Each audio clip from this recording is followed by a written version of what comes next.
Hello. Today we're here with author and editor and teacher, Barb Taylor. Welcome, Barb. Thank you. Barb is the author of two novels, both from Kaylee Jones books, and uh, you've met Kaylee Jones on this platform. You've also met some of the people working for Kaylee Jones books. I've interviewed some of Kaylee's editors, including Kristen Weller and April Bogle. So I think people, and not to mention Johnny Temple and Ibrahim Ahmad. So I think many of our students are going to be familiar with that publishing imprint of Akashic Books. And Barb, you're certainly one of the great things about your debut novel, Sing in the Morning, Cry at Night, is it became a kind of bestseller and cult classic almost overnight. And tell us about how you as an author helped make that happen, and what your experience of not just writing the book, but of seeing the book get into people's hands. Yeah, I mean, it was my first book, so it was a lot of trial and error. And, I don't even really take credit for my success in the sense that I think a lot of it was luck. I mean, a lot of it is timing when the book comes out and so on. But that said, I did do a lot of work. For me, I think, I've looked back on it to try to figure out the secret sauce and why it did so well. And I think that it was a lot of grassroots. I went to every book club that invited me. And every time you go to a book club, what I learned was there's always somebody at the book club that's a member of more than one book club. So, the next thing you know, you're scheduling your next event. And so it becomes exponential after a while. But, if I could drive to it, I'd drive to it. Didn't charge fees, anything like that. I was thrilled to talk to my readers. I did some Skyping back then before Zoom. I even did just a couple of phone calls with people, but it was just really being accessible. If you asked me to come to an event and talk about my book, I was happy to do it. And I'm still happy to do it. Haven't done any events since COVID, obviously, but I was, still doing all kinds of events prior to that. So, yeah, that's part of my DNA, to just go talk to people. Library. What about social media, Barb? Are you active on social media? I have a love-hate thing going with social media. I was very active on social media when both of the books came out. I must admit I've been in hibernation lately because I'm working on the third book. So I do think it's sort of, it depends on what's going on. But I was Facebook. Sort of accidental. I mean, I came up with an author page, and I didn't want to be one of those people who had the same thing on her personal page that was on her author page. We just cut and paste, and people are seeing the same thing twice. And my books are historical fiction. So what I started doing was I would put pictures up from the research, and Scranton they love their history. Scranton is just really all about the history. And so I ended up getting quite a few followers because of that, and people who were interested. And then along the way, one of the things that I think really worked for me, and it was completely accidental, I put up a picture of my grandmother and her sister. And I said, it was a photographer who had come to the neighborhood. And I said, is this a donkey or a mule? Because the photographer brought this animal, and they sat on it and had the picture. And people started arguing cutely, they weren't angry, on my timeline. And it seemed that it was a burro. That seemed to be the answer. But what I discovered was people like to be a part of the conversation. So what I started to do on my Facebook page, not only putting up the picture and talking about my research, but then I'd ask a question. And to be honest, sometimes I know the answer, but I still put the question up there just to get that conversation going. And that really seems to engage people. And that's just been a great way to get my name out there. So now, that said, if you're not writing historical fiction, you need to find another hook, another angle. I mean, I'm not saying what worked for me will work for you, but I think in the bigger picture, it's to make sure you're engaging your readers, involving them in the process, and finding the thing that they're craving. For me, they're looking for those old pictures, they're looking for those old stories, they're fascinated when I tell them something that they didn't know about Scranton or that time period. Right. So that's and at the time Instagram wasn't as big when both books came out. Probably for the new one, when it's ready to go, I'll be on Instagram as well. But I'm on Twitter, but that's really more for the political. That's sort of my personal, see what's going on in the world of politics. I haven't used it. I haven't found Twitter to be a place to promote your writing. It hasn't worked for me there. And I'm comfortable with that. I like it for, other purposes. Right. We mentioned, of course, your relationship with your publisher is very amicable and collegial with Kaylee. Tell me what kinds of things you saw when, okay, your book is accepted, and Kaylee and her editors are ready to kind of work with you. Tell me about that relationship, like what you did for your publisher, or what your publisher did for you, or what you would have liked them, but they, because of resources, anything like that. I mean, they did a lot for me. I was Kaylee's second book. So, she was really all in and still learning the process herself. But that meant, I think, that we did some brainstorming together, and worked out ideas for the second book. As a matter of fact, we actually did a book tour together with another author, J. Patrick Redman, who had a book coming out at the same time. So we were in the Midwest doing a book tour together, Kaylee included, and it was just a lot of fun. So I do have that personal connection. Akashic sent me what I'm sure is their standard questionnaire that every author answers. So what I had to do was I had to give them the names of places that I thought might identify with the book. So for me, there were a lot of museums and libraries and places where, again, the history of an area is discussed. And then their people went and contacted those places and, set up readings for me and that sort of thing. So I had to do that groundwork because they don't know the area, but then they went and made those contacts. With Kaylee, we made a book trailer. She had somebody, we did it actually at her apartment in New York, and we put a book trailer out when the first book came out. I'm trying to think what else. Just in terms of the whole publishing process, I was fascinated in the sense that my title was changed, which is fine. It's a much better title now. My cover was changed a few times. Like, I was sort of, the whole process itself, I wasn't sure what to expect. And so it was sort of interesting, as they would call and say, all right, the distributor doesn't like the title or the cover. And I'm thinking, the distributor. But so I was sort of fascinated to find out who all has a say in your work. Mm-hmm. And they liked the book, but they didn't. The original title was Providence Square of the first book. And for me, it was a neighborhood, and I liked the symbol of the significance of the word Providence. They thought it sounded like Rhode Island, so they immediately scrapped it. Then they came up with a title. We went back and forth. We finally came up with a new one. So my point being, I was just sort of fascinated. At the last minute, they didn't like the cover, and they're brainstorming ideas. I'm brainstorming ideas.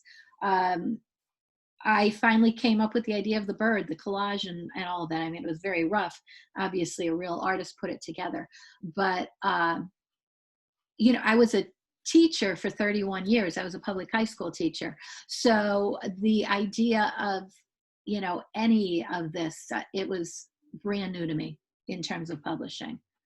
I don't know if I answered your question. Oh, no. I mean, that's exactly, it's of course, your distributor is the same as Etruscan's distributor, Consortium. Oh, okay. Consortium, and yes, we have those phone calls. They get their hands dirty. They're in there, not only with title and cover, but pricing too. Oh, okay. So we'll discuss, okay, what should we charge for this? And there's not just algorithms, but there's a certain kind of gut feel for Yeah. how to price books. Things I didn't know, but make sense. Like, for instance, poetry is generally priced higher than fiction. And you say, well, now that doesn't make sense, since most poetry volumes are more slender. Right. So the production costs, at least in terms of paper, should be less. But the reason that I've been I've been told is that most people who are buying poetry, and of course it's a much smaller market, they're looking in advance for a particular poet. So they're not browsing poetry the way you would, people who are looking at fiction are oftentimes looking not just at one author. They might be looking, for instance, at a subject matter, as you've pointed out. Right. Right. Say, hey, I'm really interested in Scranton's history. I don't know this author, Barb Taylor, but this is a book that fits in my wheelhouse. Poetry readers tend much more, they don't say things like, well, I'm looking for a writer of sonnets, or I'm looking for a postmodernist poet. They might think like that, but it's more likely going to be, hey, I saw this poem by this author, or I went to this reading. And so the drive to buy that book is pretty much a fixed drive, and they'll pay $17.95, whereas if your book is next to a book and you're priced at $14.95 and they're priced at $13.95, that might have an influence in what somebody buys. Right. Right. So anyway, I was just saying that consortium gets Yeah. involved in all sorts of issues, including title and cover. I put you on the spot here, Barb. Do you have a copy that you could show us? Copy of my book? Yeah. You have to give me a second. I have to get All up. right. Yeah.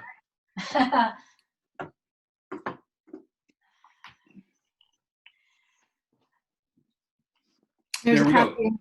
Sing in the morning, cry at night, and that's the bird that you, and there's All Waiting Is Long. All Waiting Is Long. And wow, obviously the same artist for both those books. Let's see them again. See them up against one another.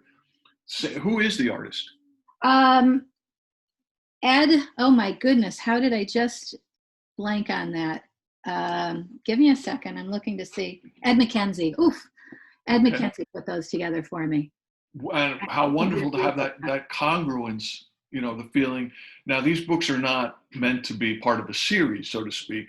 Actually, they are. Okay.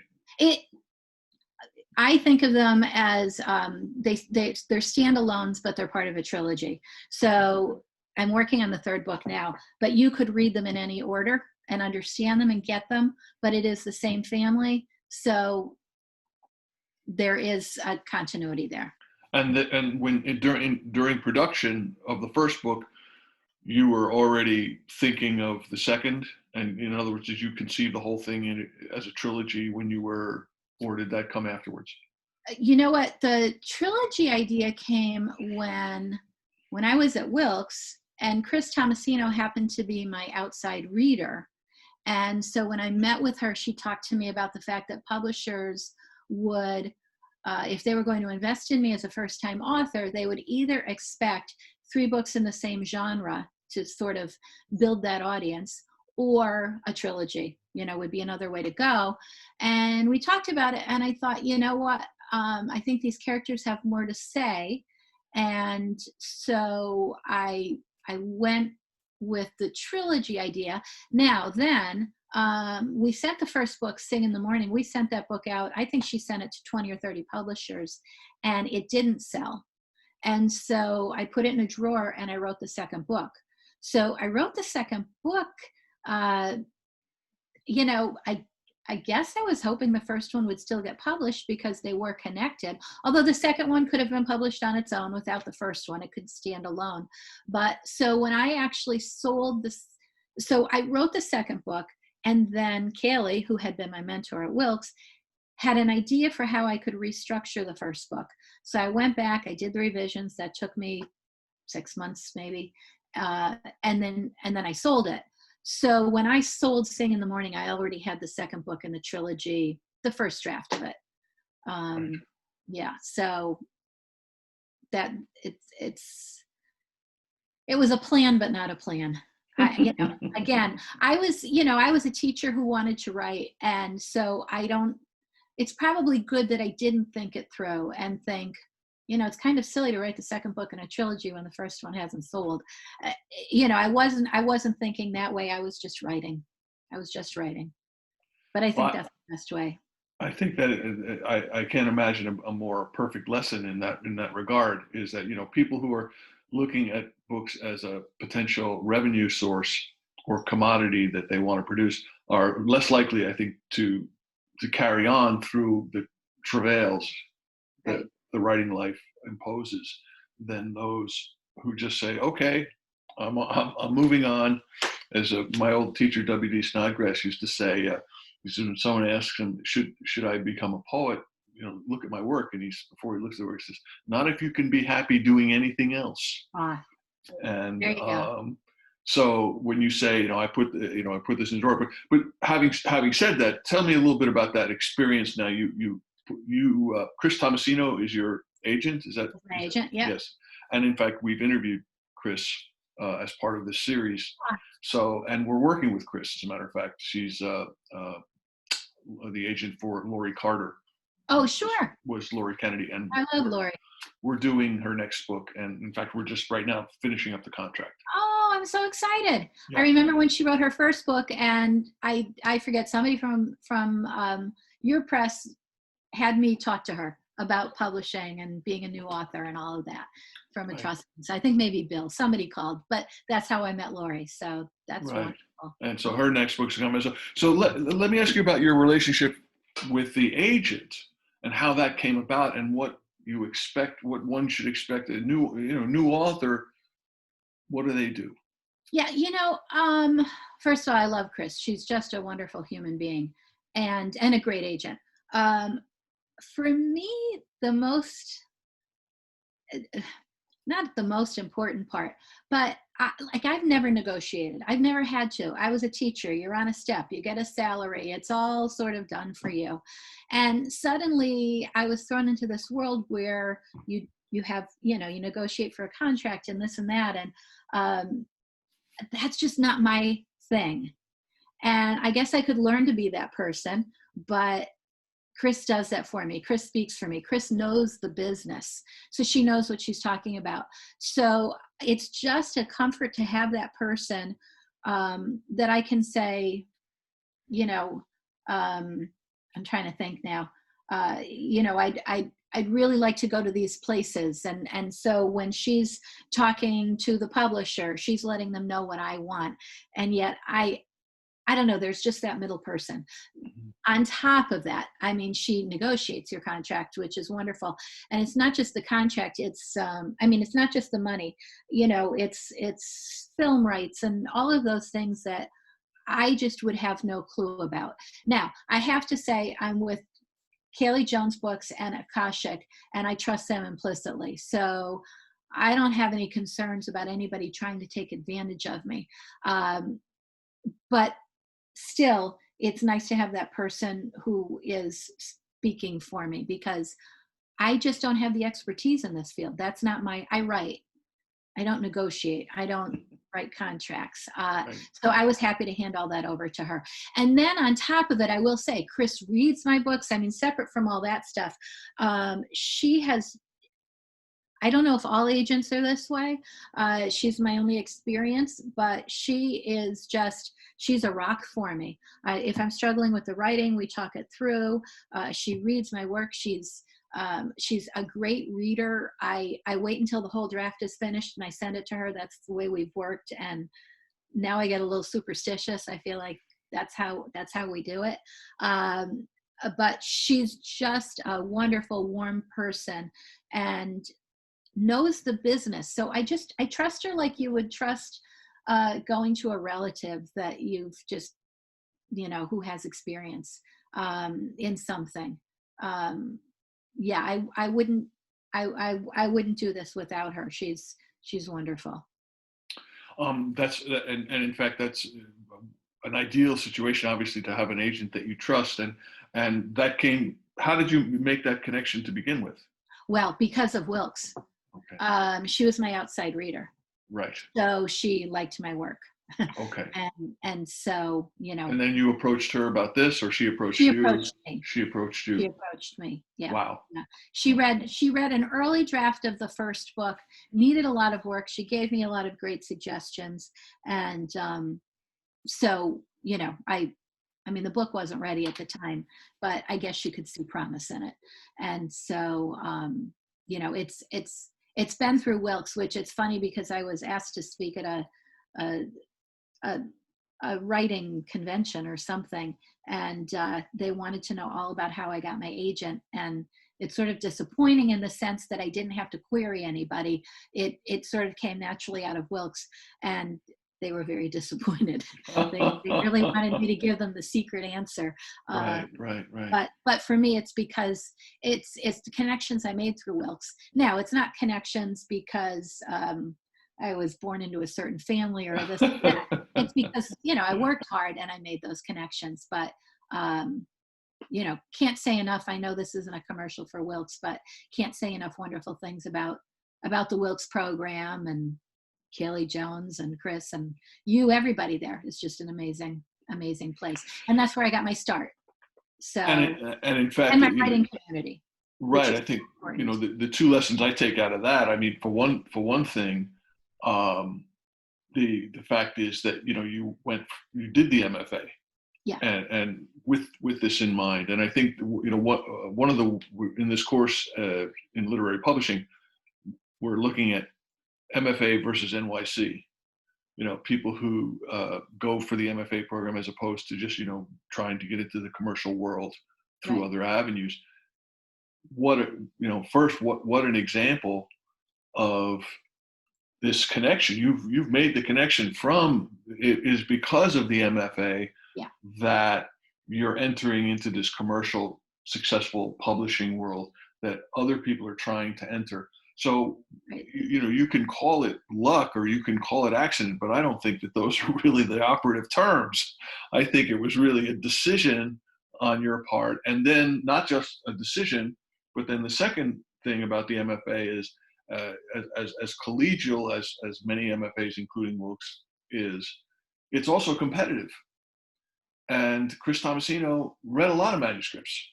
Yeah. And so, even within that program, I think people have to see that an MFA program is just a kind of ticket to the event, Yeah. as opposed to a guarantee. Yeah. And it's interesting too. I think that I mean, you have Kaylee, who's been so supportive of the Wilkes writers, and so many of her successful writers have come through. Oftentimes, the other thing I'd emphasize here, oftentimes not the thesis itself, the MFA thesis, but some later iteration that's gone through many other revisions. Mm-hmm. So if people are just looking at the degree as, well, I want to get an MFA because I want to have those letters after my name, that's not really the goal. It's really, that's just kind of, I mean, in your case, you've mentioned now several times that, this book wasn't ready and you knew it wasn't ready. And other people were also telling you how to make it ready. Right. That all happened after you graduated to some degree, didn't it? Absolutely. That was absolutely after I graduated. And, I always tell people it's really all about the revision, because I probably revised, did full revisions on that first book, I would say 10 times. But when I say 10 times, each full revision, I'm constantly revising in there as well. I mean, it's just constant revision. And I just know a lot of people who they write it and think it's done. And at least not for me. Maybe there are those people out there who have this incredible talent who can just put it on the page and it sings. That's not my experience. And for me, Wilkes was a natural fit, and MFA in the sense that I was a teacher. So to me, what do? You go to the classroom to learn.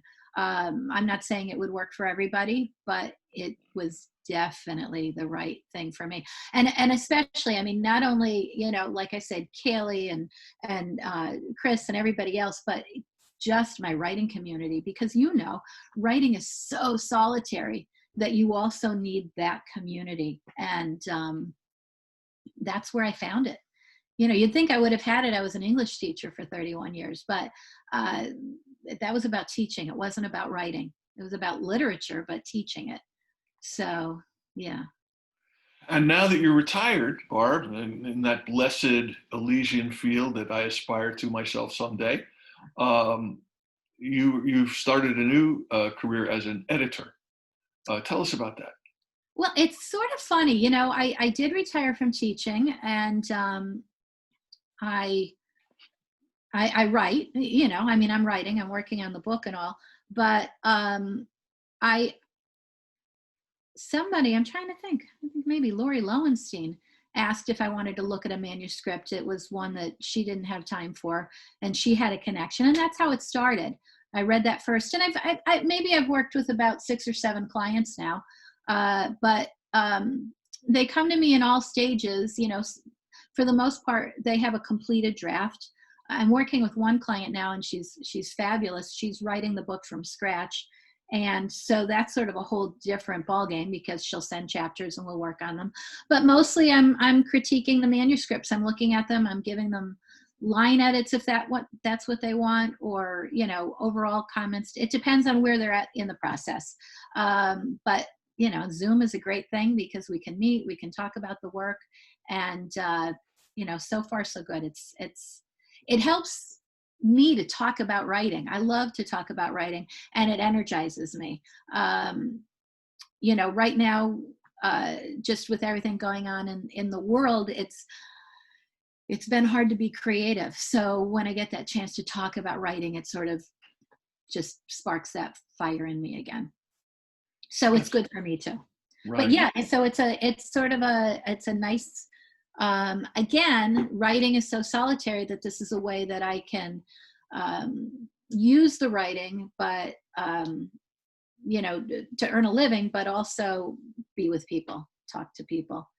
So, and I like to help people. So it's fun. It's really been fun.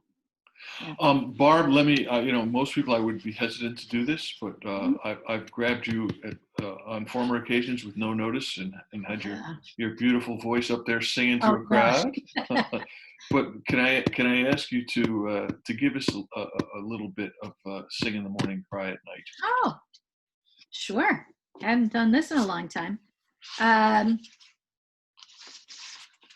My books have